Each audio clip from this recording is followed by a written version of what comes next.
So hello everyone, कैसे हो बच्चों। आशा करते हैं सब स्वस्थ और बेहतर होंगे। तो प्यारे बच्चों, पिछले कुछ दिनों से क्लासें ना होने का मेन रीज़न ये है कि कुछ व्यस्तता होने के कारण आपकी क्लासें नहीं हो पाई हैं, उसके लिए हमें कष्ट है। तो प्यारे बच्चों, पिछले सेशनों में हमने आपको जो दो चर वाले रैखिक समीकरण चल रहे थे चैप्टर नंबर 3 क्लास 10th का, उसमें से पहले हमने शर्तें बताई थी। शर्तों से संबंधित आपके 3.1 में हमने क्वेश्चन करवाए, फिर उसके बाद आपको एग्जाम्पल करवाए थे।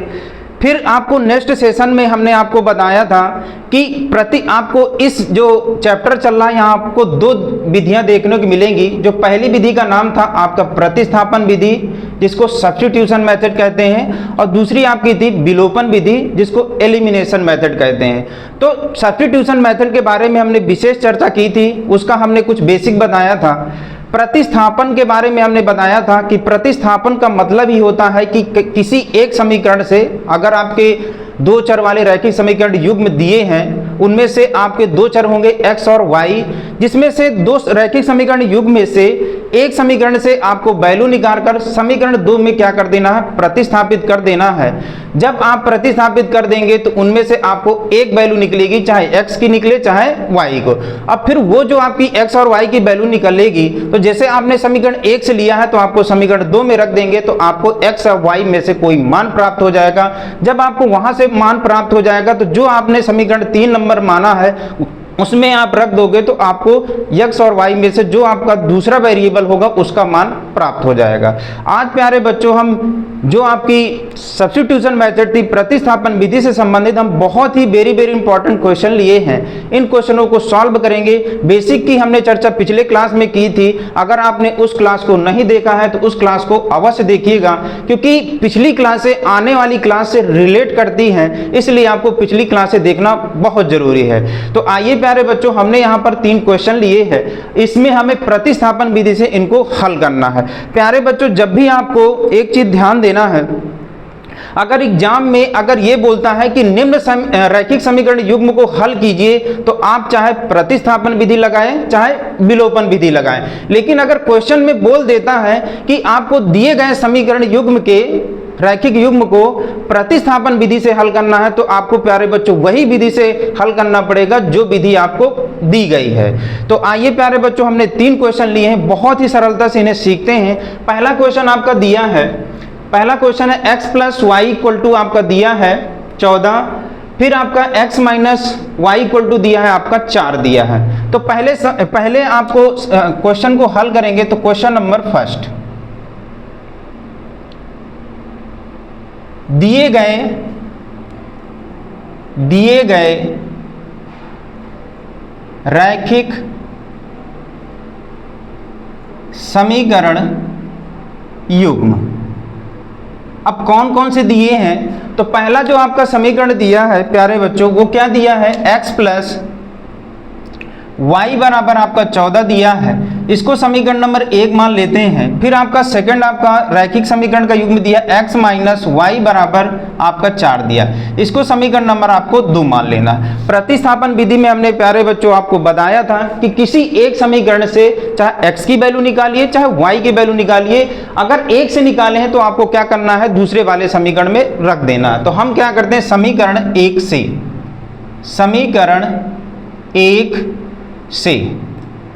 1 से क्या दिया है, x + y = कितना दिया है, 14। हमें x की वैल्यू निकालना है, तो x के पद को आपको यहीं रखना है, यानी बाएं पक्ष में रखना है, और बाकी पद को आपको पक्षांतरण कर देना है। तो 14 y आपका क्या होगा, पक्षांतरण होगा, तो प्लस है तो क्या हो जाएगा, माइनस हो जाएगा, माइनस का y। इसको मान लेंगे आप समीकरण नंबर क्या मान लेंगे, 3 मान लेंगे। हमने यहाँ पर समीकरण 1 से x की वैल्यू निकाली। अब आपको कहाँ पर प्रतिस्थापित कर देना, समीकरण नंबर 2 में प्रतिस्थापित कर देना है। तो यहाँ से लिखेंगे समीकरण 2 में x का मान रखने पर समीकरण 2 क्या है प्यारे बच्चों, x की जगह हमने मान जो निकाला 14 - y = 4। ठीक, अब यहाँ से चर पदों को एक साइड करना है, ये आपका चर है तो इधर रहेगा, अचर पदों को पक्षांतर कर देना है। तो y कितना हो गया, -2i और ये प्लस का 4, ये पक्षांतरण हो जाएगा तो प्लस का 14 है, पक्षांतरण होगा तो क्या होगा माइनस का 14 हो जाएगा। माइनस के 14 में 4 जाएगा तो माइनस का आपका 10 बचेगा, माइनस का 2y, माइनस माइनस कट जाएंगे तो y का मान आपको प्राप्त होगा। जिसका गुणा होता है गुणे वाली संख्या कहाँ जाएगी, भाग में 10/2 हो जाएगा, 2 पंचे आपका कितना हो जाएगा 10। तो y का मान आपको फाइनली प्राप्त हो गया, कितना प्राप्त हुआ 5 प्राप्त हो गया।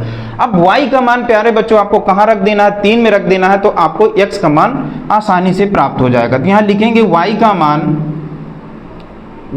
मान समीकरण 3 में रखने पर, समीकरण 3 में रखना है तो x बराबर 14, y का मान आपको क्या प्राप्त हुआ है प्यारे बच्चों 5 प्राप्त हुआ है तो y की जगह रख देना है।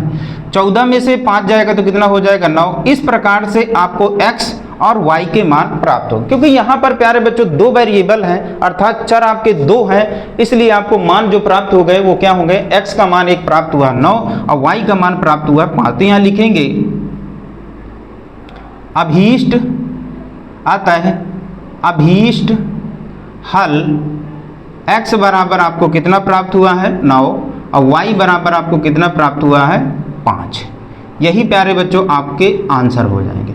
अब प्यारे बच्चों जैसे आप एग्जाम हॉल में बैठे रहेंगे तो आपको पता तो रहेगा नहीं कि आपके आंसर सही हैं गलत हैं। तो अगर आपको उत्तर की जांच करना है तो आपको जो 2 समीकरण दिए थे अगर इनको मान रख देंगे, अगर ये क्या करें दोनों पक्षों को संतुष्ट कर जाएं, इसका मतलब है हमारा उत्तर सही है। तो देखिए यहाँ पर x का मान आपका कितना आया 9 और y का मान कितना आया 5, 9 5 14 अर्थात ये समीकरण 1 को क्या कर रहा है संतुष्ट कर रहा है। किसी एक समीकरण में रख देना है, अगर उसके दोनों पक्षों को संतुष्ट कर देता है इसका मतलब हमारे जो द्वारा ज्ञात किए गए जो चर के हल हैं वो हमारे एकदम राइट हैं। तो प्यारे बच्चों इस क्वेश्चन को हमने किया, इसी प्रकार से हमने 2 क्वेश्चन और लिए हैं, इनको भी हल करेंगे। तो हमने दशमलव का एक क्वेश्चन लिया है जो सबसे ज़्यादा बच्चों को डाउट होता है, तो पहले हम क्वेश्चन नंबर 2 करेंगे फिर दशमलव वाला भी क्वेश्चन करेंगे। तो क्वेश्चन नंबर 2 को हल करते हैं। इसको आप स्क्रीनशॉट लेना चाहें स्क्रीनशॉट ले सकते हैं, नोट डाउन करना चाहें तो नोट डाउन कर सकते हैं। हम इस क्वेश्चन को इरेज कर देते हैं। आइए क्वेश्चन नंबर 2।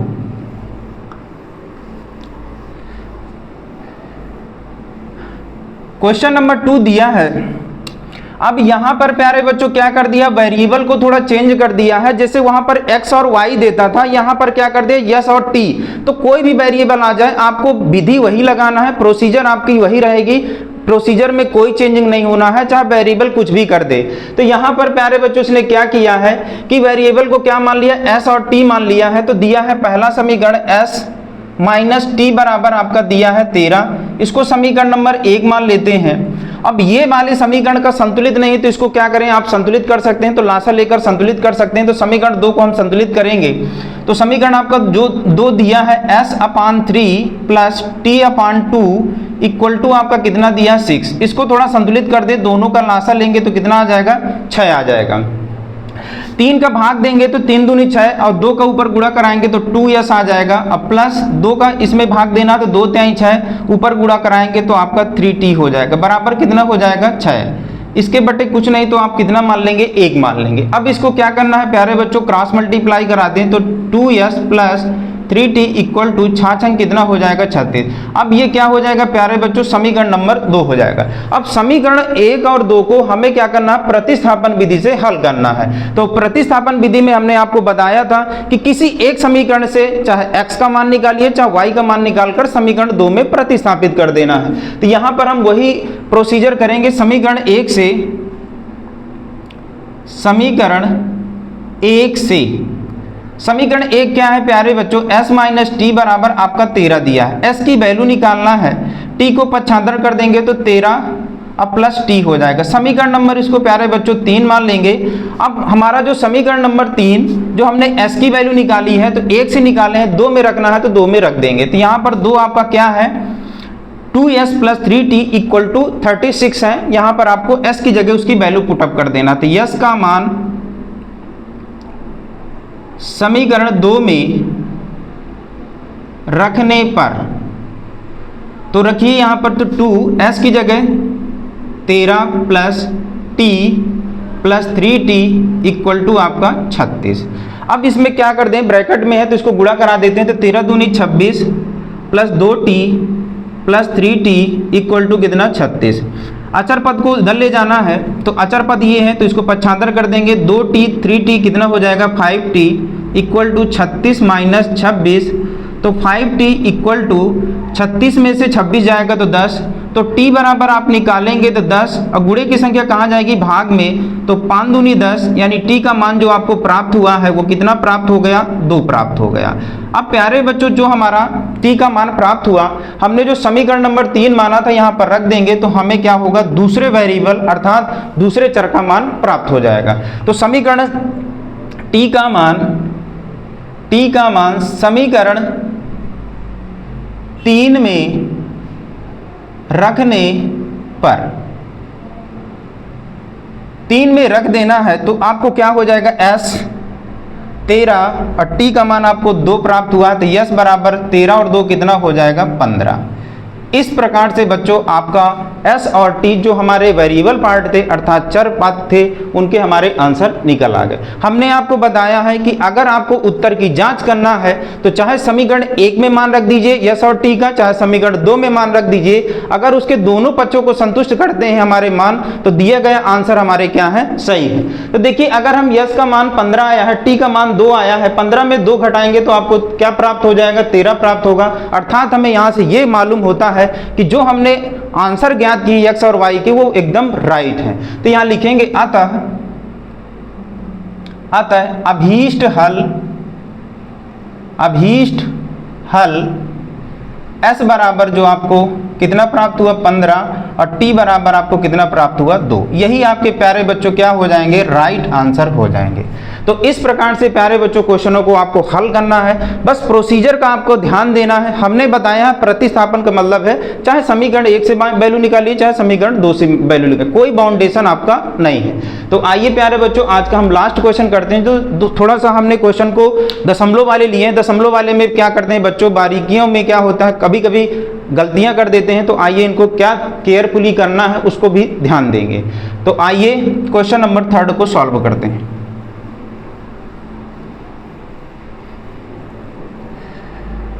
तो क्वेश्चन नंबर प्यारे बच्चों 3 है, पहला समीकरण दिया है 0.2 into X plus 0.3 into Y equal to 1.3, इसको समीकरण नंबर 1 मान लीजिए। फिर आपका सेकंड आपका समीकरण 0.2 into X plus 0.5 into Y equal to 2.3 दिया। समीकरण नंबर ये क्या है 2 है। अगर यहाँ पर आप इसको दशमलव हटाना चाहें तो आप डायरेक्टली कर सकते हैं, यहाँ से आप निकाल करके इसमें सभी में देखेंगे तो सभी में 1 पॉइंट के बाद दशमलव लगा है, और लास्ट वाले समीकरण यानी दाएं पक्ष में भी देखेंगे तब भी वहाँ पर 1 पॉइंट के बाद दशमलव लगा है। तो हम क्या करते हैं इसको दशमलव को भिन्न में बदल लें तो इसके सारे हर बराबर हो जाएंगे, इसलिए आपके हर वाला पद क्या हो जाएगा कट जाएगा। तो हम क्या करते हैं समीकरण 1, 2 को संतुलित करने पर समीकरण 1 व समीकरण 2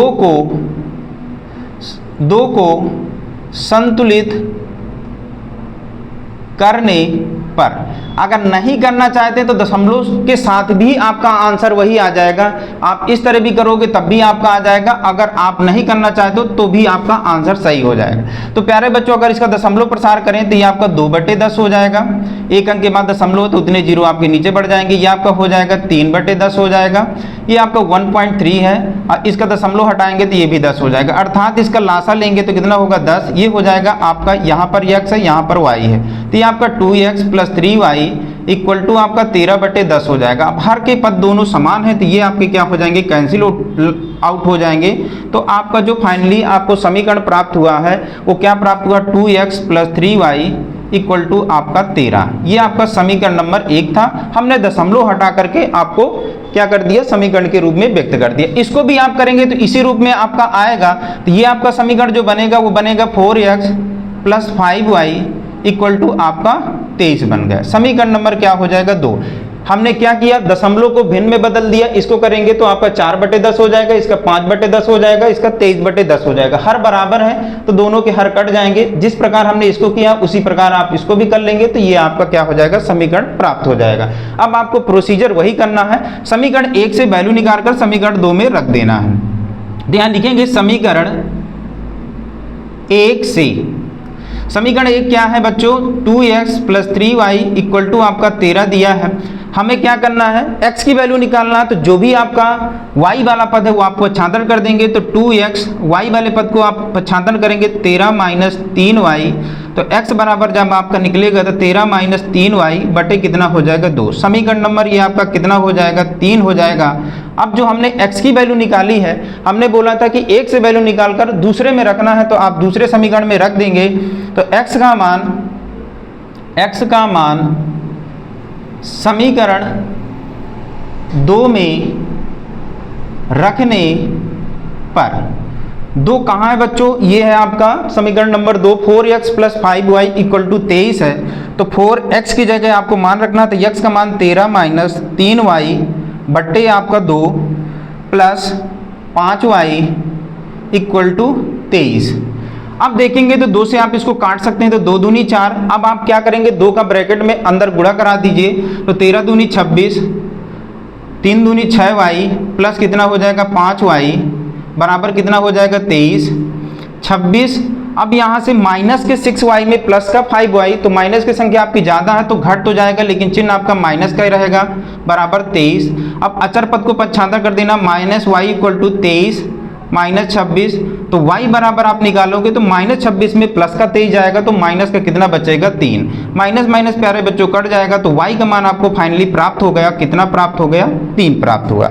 अब y का मान आपको क्या रखना है, समीकरण 3 में रख देना, तो x का मान प्राप्त हो जाएगा। तो हम लिखेंगे y का मान समीकरण 3 में रखने पर, 3 में रखेंगे तो बच्चों क्या प्राप्त होगा, x 13 माइनस 3, और y का मान कितना प्राप्त हुआ है 3 बटे 2 हो जाएगा। तो ये 13 हो जाएगा, और ये आपका कितना हो जाएगा 3 त्रिकाई 9, 13 में से 9 जाएगा प्यारे बच्चों, तो कितना बचेगा 4, अब बटे कितना हो जाएगा 2, अर्थात यहाँ पर 2 में भाग देंगे 4 का, तो कितना होगा, अर्थात 4 में 2 का भाग देंगे तो 2 दूनी 4। x का मान जो आपको प्राप्त हो गया वो कितना प्राप्त हुआ, x का मान आपको कितना प्राप्त हो गया 2 प्राप्त हुआ है। तो यहाँ पर प्यारे बच्चों जो हमारे अभीष्ट मान प्राप्त हो गए वो क्या प्राप्त हो गए, x का मान आपको 2 प्राप्त हुआ, y का मान आपका 3 प्राप्त हो गया। तो यहाँ पर आप लिख सकते हैं, अतः अभीष्ट मान x बराबर 2 और y बराबर आपका 3, यही प्यारे बच्चों क्या हो जाएगा, राइट आंसर हो जाएगा।